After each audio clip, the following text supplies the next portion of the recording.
近日有主流傳媒報道，全國大學充斥亞裔學生，仲有係省府高調宣布設立獎學金，吸引外國嘅博士生，都引發本地嘅大學生組織嘅關注。周敏儀嘅報導。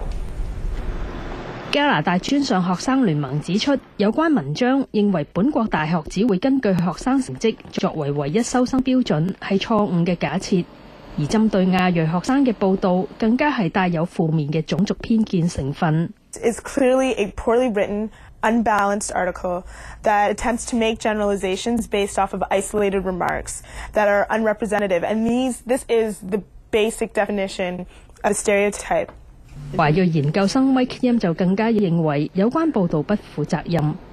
佢話佢亦關注到政府高調吸引外國博士生嘅做法，佢贊成吸納更多外國優秀研究人才。但認為政府應該同樣支持本地博士生從事研究工作。We need to provide support for both domestic and international students. They both should be able to afford an education here. They both should be able to engage in research as graduate students, and they both should have the opportunity to do so by reducing the cost of education. 佢相信國際學生可以為大學帶嚟豐富知識，透過同本土學生交流學習，有助提升大學嘅學術水平。但大學同埋政府相關部門唔應該忽視本土學生嘅需要。Omni News 記者周敏儀報導。